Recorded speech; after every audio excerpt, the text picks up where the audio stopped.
ว่าแต่รอบซาจิทำไมมาดองที่ไรจุดจมูกขยมเอ็ดมินสวรรค์ทั้งนี้ในขนมกาประกูลในริตรนี่ทางได้บางคนบ่ายให้พิเศษดมรอยกูบ้าเอ็ดมินได้แต่ละในขนมกระดกบางบ่ายระบบเอ็ดมินต่อแต่ดองพิเศษเอ็ดมินกับมินเพย์ไลน์เป็นตอบตัวจังปีเอ็ดมินสวรรค์ทางได้บางคนบ่ายให้ยุบนี้บางคนบ่ายกูพิเศษขนมดมรอยกูบ้าในริตรนี่มีใบกูในขนมวิดโอนี่บ่ายให้ในขนมกระดกบางบ่ายมีจรังกูจังดังทางเอ็ดมินแต่ละโจตะกูหน้าคลั่งคอมเพล็กจะtự bài ô tiktok rồi miềnឬក៏ description នៅលើ Facebook page បាទ admin ធ្វើគូច្រើនណាស់បងប្អូនបាទហើយពិសេសចូលទៅក្នុងក្រុម admin ក៏មាន MC យើង live បន្តត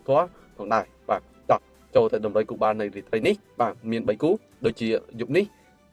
អន្តឡង់តាត្រូវប៉ះគ្នាជាមួយនឹង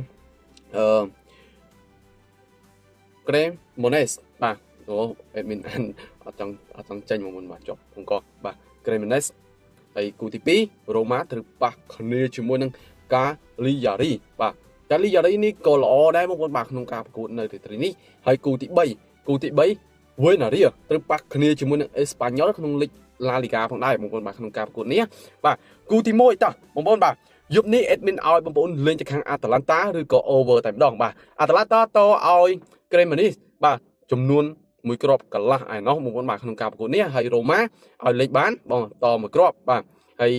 គូទី2 over បាទ over បានបាទ Roma ហើយគូលីកអេស្ប៉ាញនេះ Victoria ត្រូវប៉ះគ្នាជាមួយនឹង Espanyol នេះបងប្អូនលេង admin ឲ្យលេងទៅខាង Victoria បងប្អូនបាទយប់នេះដឹងតែមានភាគរយឈ្នះច្រើនក្នុងការប្រកួតនៅរាត្រីនេះផងដែរបងប្អូនបាទតោះកុំភ្លេចវិនិយោគជាមួយ admin ទាំងគ្នាបាទឬក៏ចុចទៅ description នៅលើ Facebook page ឬក៏ចុច like ចុច share ឲ្យ admin ម្នាក់មួយផងអរគុណច្រើនសូមជម្រាបជួបគ្នានៅវីដេអូក្រោយ